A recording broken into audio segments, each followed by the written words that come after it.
A very good evening to you, and thank you so much for sticking to Y254 TV. Welcome back. You are watching the Power Talk Show, and I am your host, Cheryl Blessing. Now, it's the new year, Tuko 2025. It's a whole new vibe. And the one thing I've been coming across on social media is people are saying they're standing on business so hard this year. And one of the things I want us to stand on business on is in regards to relationships. In particular, I want us to talk about toxic relationships because we've come across so many stories, we've come across a lot of narratives. We've seen a lot of gender-based violence that is rooted in toxic relationships. So I want us to understand what are some of the things that you can take note of to notice if your relationship is toxic or if it's healthy, and how do you get away and avoid such relationships. I'm joined here by two amazing guests who are going to give us some insight on this conversation. We have the lovely Angie, who is also called the Fixer. Karibu. Thank you very much. I like the way your title, you say you're the agent of change. Yes. I really love that. How are you feeling? I'm good. The new year is good. How are you feeling? I'm good. I'm amazing. It's a good new year. And I'm so excited. Next to Angie, we have Glantwil Ruvinzu, Yes. also known as the Melanin King, who is a digital content creator. And you're the founder of Seed for Hope Foundation. Exactly, yeah. Welcome. Thank you so much. Happy New Year. Happy New Year. Feels good to be here once again. Sindio. Yeah. So we had both of you come on set last year. Yeah. We had different conversations, but this evening I want us to focus particularly on relationships, toxic relationships, Yeah. because we have been witnessing a lot of that. And to some extent, some of these relationships are even glorified. So people get a misconception of what relationships are and how you're supposed to be treated. So I want to engage with you on our platforms. You can do that by going to our social media platforms at Y254 and let us know your opinion on a question I have asked you. I have asked, can a toxic relationship transform into a healthy one? Is it possible for you to get from toxic to healthy? So that is the one thing I want to hear from you about as we continue with this conversation. And it's a very interesting thing because there's a lot of toxic relationships, and the idea of toxic relationships that have come about in the last few years. So I want us to really understand what is it and how do you even notice the difference between a healthy and a toxic relationship. So this word, in the recent few years, I think it may come about. Before, when I was young, I didn't used to hear toxic relationships. Yeah. So recently, we've come up with this phrase to coin certain relationships. Angie, what would you term as a toxic relationship? Basically, a relationship that does not bring out the best in you, that does not give you peace. For me, that's toxicity. Anything that brings out the worst in you, anything that puts you on edge, you know, and anything that doesn't bring you peace. I like that. I like that that's very clear and concise. Yeah. Anything that brings out the worst in you Yes. and it doesn't bring you peace. So when we talk about toxic relationships, mostly we think about relationships with partners, you Yeah. know, opposite sex relationships. Yes. But is it possible to have toxic relationships outside of just relationships? Is it possible to have toxic relationships with your friends, Yeah. with your family? Is it possible for that to happen, Glantwil? Very possible, and we see that a lot. You know, when you talk about toxicity, it does not just occur between romantic relationships. Even friends, even family, because I've seen, and when I'm talking about family, I'm even talking about immediate family, like your own parents, your own siblings. It's very possible. It actually happens a lot. Yeah, I like that that's clear because mara nyingi we like to think about it as only kwa romantic relationships. No. If I'm dating someone, that's the possibility of having a toxic relationship. No. But sometimes even our parents can be toxic. Yeah. Even we can be toxic to Very. other people. Yeah. And even in friendships and all that.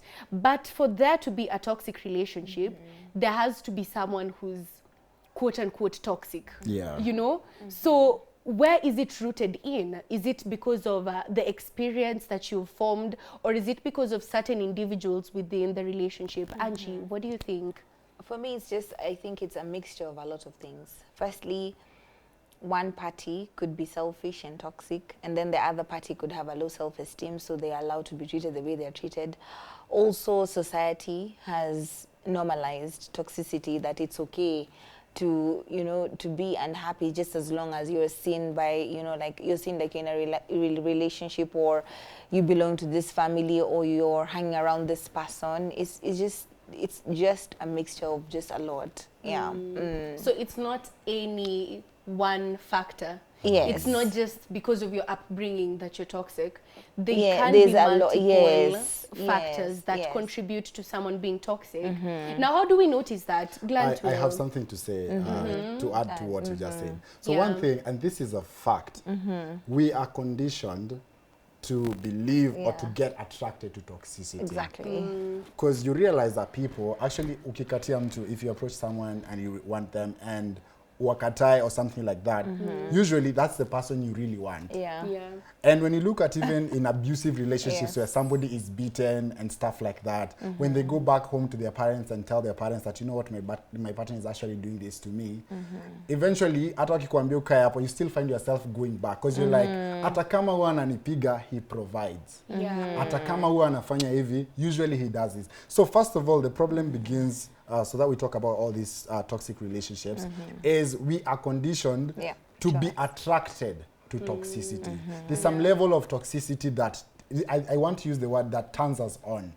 The more toxic a person is, the more you want to be with them, the more you feel like, you know, this person is actually gangster and this is the vibe I want to be around. Because for some reason, I feel like, hapo ndo unafeel ni kama, this person can actually protect you, or I don't know. Basically, that's what you form in your mind. Yeah. So the problem is we are so much attracted to toxicity. And then number two, we get into relationships for the wrong reasons. Most of us either get into relationships because we see other people are in relationships, and that's how we end up with the wrong people. Yeah. And somebody once said, things don't get wrong in a relationship. They start wrong. Exactly.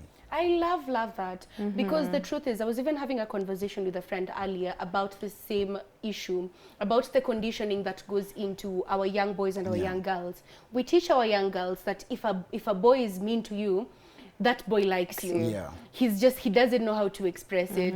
We teach our young boys to pursue the most unattainable woman. And there's a certain level of conditioning that goes into that. If we go back to even the past generations, some people were told, bwanako akikuchapa, that's when they love you. Yeah. When there is some, you know, people believe when you struggle through love, that's when you have proved that mnapendana, you know. So the idea of sometimes just being with someone who's at peace with themselves, they know themselves, they make you feel like you're okay, everything is okay. Absolutely. Atupendi hiyo. Yeah. There's even there's some people who even go as far as, I've come across quotes of people saying ati kuna peace sana kwa relationship yangu, wacha nitafute maneno, ati hata ibambi, and you know, things like that, conditioning like that, that you have to have some struggle for something to be healthy. I think it's cut across. We are taught the same in our careers. You have to struggle, persevere, endure through all this. So you can find yourself in toxic work situations, toxic bosses, toxic employees, and all those things. It's because of the conditioning that goes into the upbringing. But how do we identify toxic habits? How can I pinpoint and say, my mom, by saying this, is she's just being toxic? Maybe atasema some comment. Unajua umenona. My dad aseme nyini wajinga kama watu wa mama yenyu. You know, the comments that sometimes parents make without even thinking about it, because it's very natural. So how do you pinpoint and say, this trait is toxic, and this is something that I should not tolerate, and I shouldn't be able to accept? Glantwill, So, I can see you have something. I basically want to tell you how you can be able to pinpoint that. It's not difficult, it's not hard. We tend to be very oblivious and ignorant sometimes and overlook all these things, just because you love somebody. But it's so easy. It starts with self-acceptance first. Accept yourself for who you are. Once you accept yourself for who you are, you will love yourself. And if you love yourself, you prioritize yourself. If you prioritize yourself, anything that will look diminishing, causing lack of respect, or anything that just makes you feel some type of way that even denies you the peace you were talking about, definitely you'll be able to point out all those red flags or things that actually are looking toxic, or they are actually toxic to you. I like that. So it comes from self-acceptance. You have to have self-awareness. You know you're fat, it's okay. You have accepted that. It's okay with you. you're at peace with that. You know you're dark, I'm dark, but I'm actually at peace with that. So the next thing, once you know you're actually dark, or I'm fat, or I'm skinny, I'm tall, I'm short, even if this person comes into your life, already kuna guard flani umejiekea yenye you're able to protect yourself and shield yourself for anything that will come with them. Unaona? So in the event that they're trying to use this to actually make you feel bad about yourself, you're able to stand on your feet and be like, you know what, I'm leaving. I'm I done. can't stand for I this. can't stand this. Because you already have that self-respect within Yeah, yourself. within yourself. But then, you know, sometimes we have these people who we care about their opinions. Yeah. Our parents, Validation. our siblings, Yeah. there's some validation. Let's say you're a last born, and then your older siblings are going to play, and you just want to tag along. There's some validation that, oh, they want to hang out with me. So what happens in the case where these are the individuals who are toxic? Angie, how can we pinpoint and say, whatever is happening, whatever my older brother is saying to me or my older sister, it is actually an insult. This is toxic. It is not love. It is not tough love. It's just like, it's just malicious. How do you pinpoint things like that and say, okay, my father might not be totally healed, and this is a trait that is toxic that I have noticed? Unfortunately, with the society that we live in, like, let's just call a spade, it's very difficult to, you know, I think maybe with the Gen Zs, you guys, it's now you're like very vocal. But when we were growing up, it was very, very different. Like, you were just being told to do something and that's about it. But I feel like let's identify, like, the parents are the ones that actually make these things escalate, because they're supposed to stop that from the point of, you know, when they see that that's happening, parents are the ones that you should call out the children, like, don't treat your siblings like that, because when you grow up knowing that you don't know anything else, that's all you know how to, you know, like, people should treat you badly, and unfortunately you can't pinpoint, like, when you're 18 and you've lived like since 1 year old and you're being bullied by your elder siblings and they're being like toxic, you don't know anything different. You don't know if that's okay or that's not okay. So unfortunately it takes a lot of time for you to rediscover yourself, and for me that's why I feel like you should be rooted so much in God, because He gives you confidence, like gives you confidence to speak out, because honestly there's no way you can stand up for yourself if you don't know who you truly are, like, if you don't know how important you are, because people make you feel small. That is very true. And I think that's the pattern with toxic relationships, toxic friendships. Before you continue, you know, the thing about the way you're talking about family, and this thing starts with your parents, and I love the fact that you said that being rooted in the Word of God, that is most likely going to help you to basically work on yourself and stuff like that. Because you realize the kind of parents who brought us up, they were naturally toxic. Naturally. I don't even know if I should call it natural, or they were just, it's something they also was a way of life. It's a conditioning. They were taught by their parents and their grandparents, so they passed it down. Because imagine if you break a glass, you ask me for a glass of water, I break it, and you beat me up for it. It's the same way all the glasses. It's the same way you would have gone for that glass of water. Na ianguke. It's just that me ndo nimeangusha, but the same thing can also happen with you. So sometimes when it comes to identifying that within your family, it can be a bit difficult, because you know, again, this is family, and again we have been conditioned to believe that, you know, family first, and probably they don't mean much harm, when in the real sense whatever they're saying or whatever they're doing to you, it's actually taking a mental toll on you. And it's actually sad, and it's so hard to draw a line when it comes to family. It's very easy for friends and other people outside, but for family it's usually so hard. I think that's the most difficult, because first you'd have to become confident enough, self-aware enough for you to realize this is who I am, this is not right, and this person may be my loved one, maybe my mom, maybe my dad, but they are toxic. So I think it takes so much more for you to acknowledge toxicity and fight it with family members than with friends and in relationships. And as we continue with this conversation, I want to engage with you. I'm wondering, can a toxic relationship become a healthy relationship? That is the one question I have asked you on our social media platforms. So be sure to go and send me a comment. Send me any experience that you have of maybe a transformation, or any experience of something that remained toxic regardless. That's the conversation we're having. And I think that usually this mostly would apply to family, because with Africans, in African households, there's a lot of gaslighting. I think I noticed with African and Asian households, there's pressure, and there is a lot of manipulation. Yes. Because sometimes the parents don't know any better. This is how they were taught, so that's how they are. And we are lucky we're in an era where we have mental health being prioritized, and we have a lot of information. We are told you have to be self-aware, you have to do this and that to reflect and know. But I don't think our parents had much of that. Yes. They were just told this is the right thing to do, don't do that, period. Don't ask questions. Sisi ndo tuko na kiburi. We ask and we speak up, and we are vocal about our own experiences. And as you've said, as we've talked about, I think it's harder to get over a toxic relationship with your family. But let's assume I've become an adult and I can pinpoint and notice the toxic patterns that are happening, even in maybe the dynamics of my mom and my dad, maybe the dynamics between my uncles and you know, my aunties. So how then do I deal with that? Because once I am aware, and this is family, I can't just kuna watu hawezi waambia, you can't just start saying, by the way, dad, you're usually like this, and I really don't think it's the right thing. So how do you even, is it possible to even initiate a conversation? How should you approach that, whereas you want to make amends, but you don't know where to start from? Angie, what would you recommend? Speak up, especially if fortunately you're depending on yourself and you don't need, you know, the problem is people keep quiet because you're being fed, like you don't have any means of survival. But if you can survive and you're okay, you need to speak up and you need to set clear boundaries.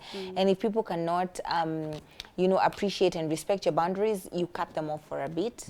And then once they regroup and they figure themselves out, and you can't let people back in without an apology. Okay, they didn't have as much resources as we do now, access to social media, to free, like, you know, mental health, like, you know, people who speak online like you, talking about all these different topics. So I feel like they didn't have as much, so let's give them grace, but also you need to speak up, because now you need to be vocal about it. I like that, because when you communicate, sometimes our parents don't even know. And I'll give a personal experience. When I was being raised by my mom is the kind of person who akiwa na hasira ni instant. Like kama ni kuongea, yo, ole wako. You know, so I there were so many times when I was caught in the crossfire. You see, when you're a kid, you're just living your life. Then unapita kona mbaya. And you know, you're just caught in the words. Unaambiwa vitu. And for so long, I didn't understand why. So sometimes I'd take things personally. I'd go and sit in the corner by myself. Like, oh my God, my mom hates me. She doesn't like me. But then I became an adult. So one time I sat down. Actually, I think I was in high school. So I sat down and I told her, Mom, you know, there's this one thing you told me in a certain year, and I've kept it in my mind and in my heart. That's so sad. And I told her some few other things, and she was like, oh, Cheryl, I am so sorry. I was not aware that I did that. And after that, she completely changed. So I came to realize sometimes people are not aware of what they're doing in the present moment, especially someone who's willing to make the change. So speaking up can bring that awareness. It can make someone know, okay, maybe I was pushing too hard. I was putting too much pressure on them. I said the wrong thing, or I wasn't sensitive enough. So speaking up can help. But what if you speak up to parents who are not receptive? Because they're parents who, it is my way or the highway. If you want to argue, go and argue in your own place. Don't come here with that. And there are people who are firm like that. They're like, I'm just the way I am. You know, you've had those statements of, siwezi change, niko tu hivi. You know, so how do you do that? How do you deal with a situation like that? Honestly, I love that question, because I have friends who actually have such kind of relationships with their parents. And what that has led into, or what seems to be a solution, is they have actually cut ties with their family, which is so unfortunate. They find that to be the solution, because mtu anasema hata same, I'm so sure you guys have seen videos going around, somebody saying I will unfamily you, I will unbrother you, I will unsister you, and it's actually, people think it's content, but it's happening in real life. So my friends, the ones that I know, I've seen them and family their family. Like somebody just decides, if my parents, this is what they're deciding for me and I'm not okay with it, I'm not comfortable with it, then I'm certainly cutting them off. Yeah. You know, I'm just going to cut them off and nanikai. I love, you know, the kind of generation we have right now is a generation that's so different from what used to be there before. Yeah. Because I will tell you one thing. These people, ukikujadi utuambie ati, you know, if you cut off your parents, it's your parents who have your blessings, something like that. They will tell you, if your parents have your blessings, or if parents don't wanna bless watu, we would have so many millionaires out there. But people actually are struggling, so that means I don't really need their blessings. So they are so quick to cut off. So how people deal with such kind of parents is, you find people isolating themselves from their families and forming their own families now. So you find somebody having their friends now as family. They speak to their friends first before they can even reach out to the family. Yeah. And it's so sad, and that's the reality of life. It's very sad, Yeah. but as you're saying, it is the current reality because we've gotten to a point where this generation is not patient. Yeah. Because they will make amends. I will try and try, but the minute I realize, Can we really say they're not patient, or they actually know what they want and they're Yeah. informed, as opposed to previously, where I feel like the people initially, they had much more fear. They were not informed. Yeah. They feared to express themselves because of these doctrines that have been put by the society, Yeah. as opposed to now where people actually understand the dynamics of a relationship. That first of Yeah. all, our relationship and our respect is two-way traffic. So Yeah. you are my mother, yes, I respect you, but I don't fear you. And that's where we don't get the difference. That this Yeah. generation actually understands such kind of a dynamic as That's opposed to the true. previous one. Yeah, So they're yeah. actually not impatient. They're just informed and woke. I like that. I like that. Because I don't know, yeah, using the word impatient might be a bit, ni kama they're Harsh very on them. quick. Yeah, yeah, they are. yeah. That's true. Because it's just about self-awareness. Yeah. It's just about self-respect to the point where you know your worth. Yeah. And You know emotional exactly, intelligence. emotional intelligence. You know intelligence. exactly. Like, yes, you may, you know, sometimes it's the cards you're dealt with. Yeah. That's what you have to work with. Yeah. But sometimes the things that you don't need in your life, because you know in the past there's this thing of you always need your family. Yeah. You can't cut off that toxic uncle who comes drunk shouting at people and insulting everyone. But people are so quick to draw the boundaries as well, because I think you need boundaries, healthy boundaries that will preserve your own peace, because it's about also your self-preservation Yeah. and about you prioritizing yourself. And I think that's one thing our parents were not really ready for us to be just individual entities of our own. Yeah. That's You know, with a yeah. mind of your own, Yeah. and you can make up your mind Yeah. and all that. So I tend to think people who've dealt with toxic relationships with their family, it's easy for them to identify and notice Absolutely. when they come out here and they have friends or are dealing with romantic relationships that have toxicity. Yeah. But people who haven't, it's very easy to get into the cycle of toxicity, dependence, you know, manipulation, all of that. And we see that with people who've been wounded deeply. Yeah. Let's say in the past, either you have mommy issues, daddy daddy issues, issues, abandonment issues, where you did not know the right kind of love. You Yeah. grew up in a very hostile environment. So there are things that you're not aware of. You don't know if love is supposed to be kind or caring. You think love is supposed to be harsh. Yeah. Someone who comes and beats you up, that's love. Yeah. And it's very toxic because, unfortunately, a lot of the people we have right now come from broken Yes. relationships, Yeah. broken families, broken homes. So there is no clear identity of what true, genuine love Yeah, is. absolutely. Yeah. So we keep talking about red flags. Yeah. So in a relationship, in a friendship, because I think you should be friends before you even get to a Yeah. relationship. In a But we skip. skip that part normally. We skip that part. of See, no, friendship, yeah. No, unfortunately, this generation. This You generation, guys. yeah, us, usually. we skip that unfortunately, the part. people who skip very quickly, they're like, I meet you, I know you, I love you. Yeah. But you know, we skip the whole point of getting to know each other as friends before Yes. getting into a relationship. Yeah. But ideally, I think that's how it should be. Yeah. So before we dive into the deep end of a relationship, so in friendships, how can you notice if a friend is toxic? Angie, you're a content creator.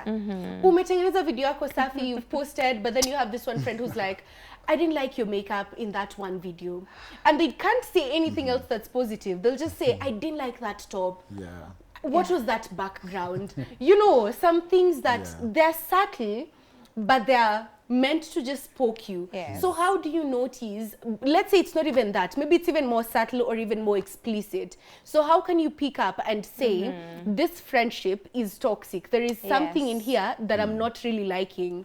Oh my goodness, there's a lot. First of all, just to bring back to the point of you post something on social media, Yeah. I actually fell out with someone when I had a foot injury, and I was talking about it's really my fault that I didn't choose the people. In this age, you can't say you have fake friends. Yeah. You should pray for discernment and say, God, show me if this person is legit or not. Yeah. So speaking about that, and then someone took it personally because they didn't come and visit me in the hospital, came into a WhatsApp group where I was with a bunch of friends and attacked me in the group, like, why would you post this video? Some of us are busy, we don't have to come and see you in the hospital. Yes. So the people who really have issues of that, personalizing every, what do I call them? Wisher warriors. Wisher, they throw pity parties, they're the victim, they have imaginary haters. They victimize themselves they just, so much. Yes. And it's unfortunate when you think about a situation like that. Yes. It reminds me of that quote of, if the shoe fits, Yes. if the shoe fits, then wear it. Just wear it. Because honestly, you don't have to come visit. You can give me a call. I mean, like, they're Definitely. personalizing the post. She took it, personalized it, Yeah. attacked me in a group of my friends where I had added her. And said that she's busy, and even said that she had to go through so much because she had sent me money.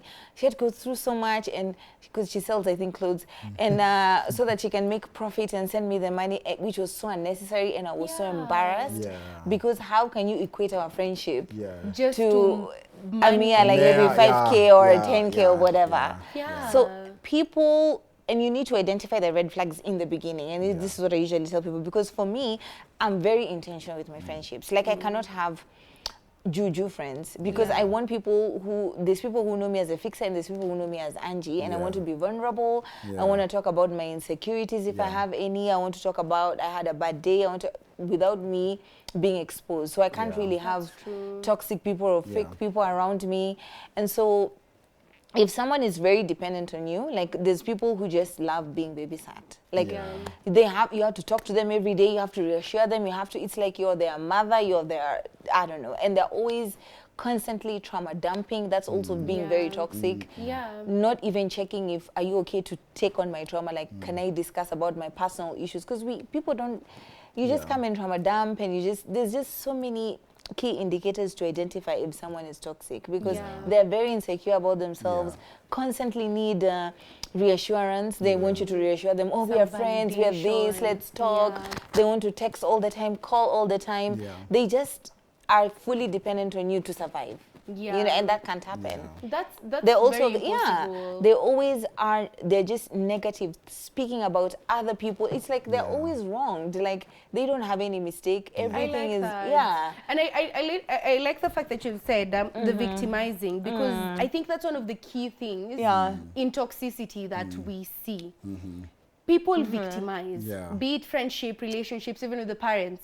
Sometimes you'll talk to them about something that affects you because that was about you. You're the one who was injured. And it wasn't about and any I'm in particular hospital. Remember friend. that time I'm still in hospital with a drip and someone is busy insulting me in a group. Because, you know what, it shows you that person wasn't willing to come. They weren't willing to send you that money. They felt they had to because umenika kwa hii group, because mini rafiki I have to do something. And the group was not even related to, it was just a friend group because we had gone for a trip.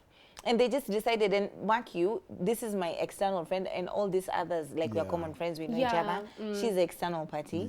And all my friends were like, why would she come and attack you and not speak to you separately? Like, this is between the two of you. So and she doesn't know any of this other party. She knew them through me because we were traveling together like for a trip. So that's kind of crazy. So I want us to take a very short break because I think that story highlighted a few things that we can pick up in toxic friendships. But I want us to take a very quick break and then come back and have more on this conversation. But meanwhile, go on our platforms at Y254, on our social platforms, and let me know, can a toxic relationship become a healthy one? That is the one thing I want to hear from you. Is it possible to transform toxicity into a healthy relationship? So go on our platforms as we take a very quick break, but stay tuned. We'll come back with more on this conversation.